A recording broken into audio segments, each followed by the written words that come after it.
Hello everyone, my name is Olga My name is René. and we live here in Antalya for almost a year now, and if you're thinking, is it a good city to live or is it just a holiday city? We are about to show you. Is Antalya empty in the winter, like so many beach cities? Is there a language barrier in our daily life? How good is the infrastructure? Do you need a car? I'm gonna give you a quick room tour and show you around the neighborhood. We'll talk about everything for your daily life in Antalya. We are renting a one-bedroom apartment in Antalya and we really enjoy our life here.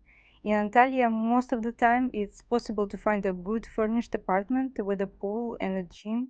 But in a city like Istanbul or Izmir, most of the apartments are unfurnished and there is no pool. So sometimes people ask how the Turkish Lira crisis affects us. And this is our secret stash. We are not as affected, of course, as Turkish people with our savings being devalued all the time. But the ever-changing prices, they make us stock up on everything. It is getting better. We are not such hoarders anymore as a year ago. But yeah, we do have stocks. Or do we? No. No comment. No. Those are the normal contents of the fridge. This is our neighborhood market with fresh fruit and vegetables, also fish, cheese, clothes, some things for the housekeeping. And every neighborhood has a bazaar like this once a week. And many sellers there speak a bit of English, especially in the more touristy neighborhoods. But I would recommend to learn numbers in Turkish. So when you ask ne kadar, which means how much, you can actually understand the answer. The general rule is if there's a price on display, then that's what you're gonna pay for a kilo or a piece or a package. And if there is no price, that means you can bargain. For me, fruit and vegetables are very tasty in Turkey. I especially like the big meaty tomatoes. And at the market itself, it can get crowded, especially in the high season. But market works all year round. And of course, certain fruit and vegetables are seasonal, and you will not see some of them in the summertime or in the winter time.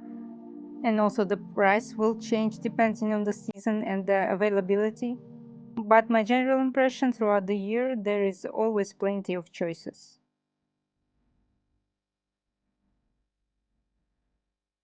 At our market, they also make kebab doner, and it's really tasty.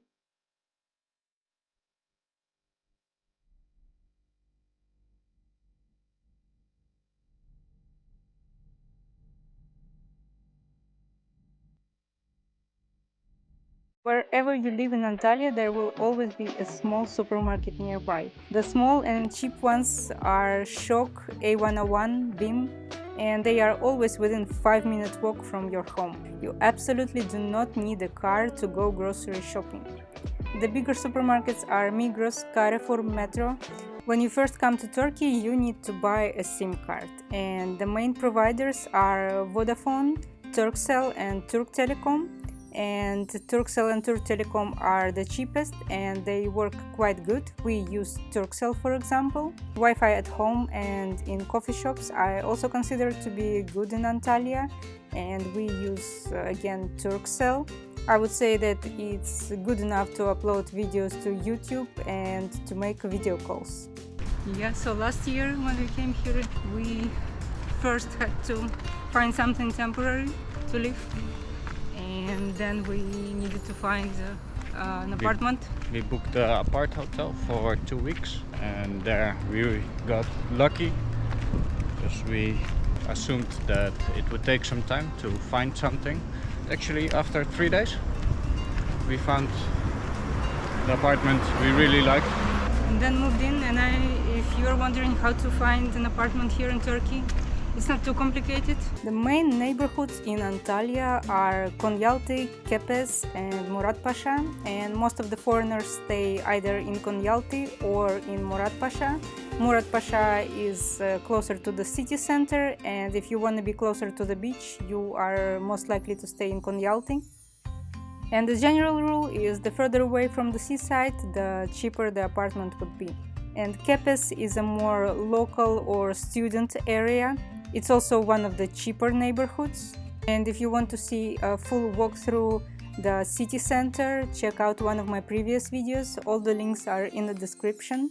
And of course, in the summertime, Antalya is crowded with tourists. Because of that, it's best to live at least 10 minutes further away from the sea. Then in your neighborhood, there won't be many hotels, and almost a guarantee there will be no bars that usually play loud music till very late. And that was actually our mistake when we lived in Alanya, too close to the beach and next to a big restaurant where there was a wedding celebration every evening. And there's definitely a change of season in Antalya, which I personally am very happy about. For example, in Asia, after some time, it really becomes boring to have more or less the same hot weather all the time, all year round. And here in Antalya, it can be colder in the winter, about 14 degrees Celsius in the winter, but still no snow. And it's still okay to be outside with the proper clothes. And in the summertime, like now, the weather is very similar to Thailand, for example. So actually, some residents leave Antalya for the summer if they can. Antalya has a good public transport system. Buses go everywhere, and you will need to buy an Antalya card to use them. And there is a tram that goes from airport to the city center and then to the bus station. And from that bus station, you can go to intercity buses. To navigate, I use the Move It app.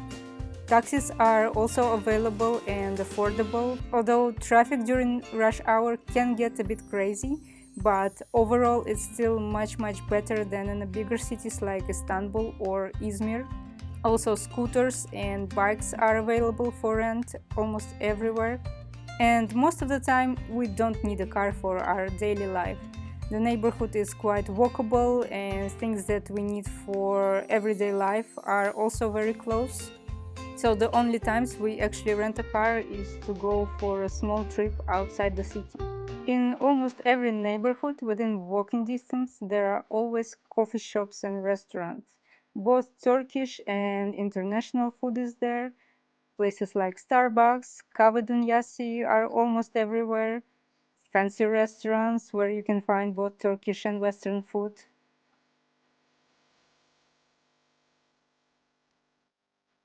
Asian food also becomes more and more popular, although it's still not cheap here.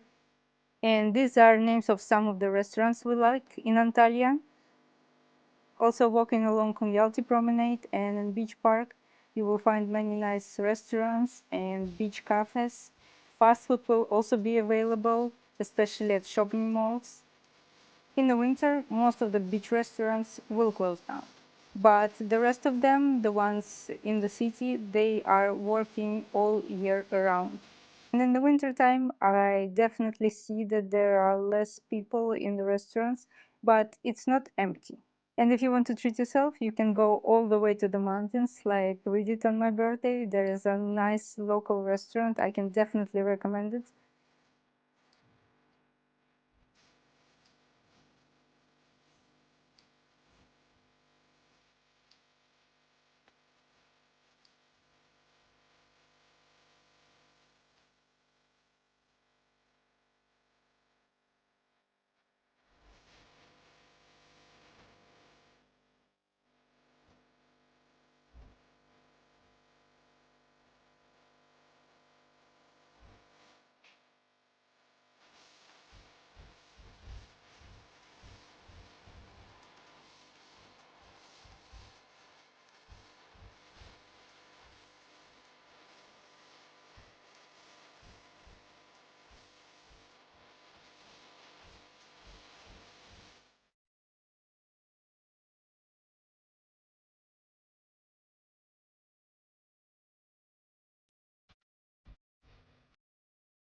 Most of the people come to Antalya for the beach, and the main beaches are Lara and Konyaalt. Personally, I like Konyaalt more. It's a pebble beach and it gets deep fast, but it's further away from the airport, so in that area there is less noise. And all along Konyaalt, it's a 7-kilometer beach. There is a promenade, where you can enjoy walking by the sea all year round. And yes, during winter time, it will be much less people, but it's again definitely not empty. Our favorite place in Konyaalt is Beach Park.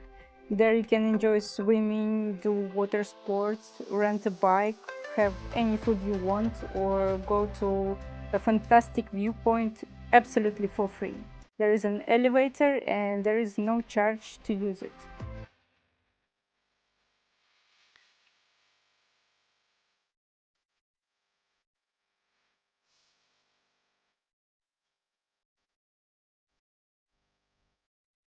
The other beach is Lara. It's a sand beach and it doesn't get deep very fast, so it might be better for small children. But from what I saw, it's just less accessible. It has a stretch of public beach area where you can walk to if you live in Murat Pasha, close to the city center. But after that small stretch of city beach, there are five-star hotels, and it just takes too much time to get to those beaches, and unofficially they are private beaches. High season in Antalya, when you can swim in the sea, it starts around May and ends probably at the end of October, maybe even beginning of November. What I noticed is also the prices, so they almost double with the start of the high season and they only go higher and higher. We do cook at home most of the time, we enjoy it, but it's also very easy here to get a takeaway or order in. We use Yemek Sepeti website for food delivery and Trendyol and Hepsiburada for everything else like clothes or some kitchen appliances, for example. Delivery guys often don't speak English, so we communicate with them via WhatsApp by using Google Translate, and we also try to learn a bit of basic Turkish so we at least can tell them that we will message them on WhatsApp. Overall, medicine is good and inexpensive in Turkey, but they do have a day off on Sunday and most of the eczane will be closed, but there will always be one that works for emergencies. And of course, in Antalya, there is very good nightlife opportunities. There are lots of beach cafes, some have live music. They open up starting May and all the way to late October. When we walk along Konyaalt promenade, in the evening we do see them. You can find a bar here and there in Konyaalt, but most of the casual bars are in Kaleiçi, in the old city, in the city center. Also, fancy rooftop restaurants and bars are in Murat Pasha. We also went once to a fancy rooftop restaurant and a bar. It was in Murat Pasha. It was Asmani restaurant, and the views there were just amazing. Also, as a foreigner, you might be wondering if you can find friends or business partners. And my experience, I found out there are expat groups on Facebook and there are expat meetups, co-working places both in Konyaalt and in city center. So definitely more and more expats are getting interested in Antalya, and I would say definitely you can find international friends. And many people come here not just for a month or two, but they stay here all year round. Some come with their families and choose Turkey as their permanent residence country.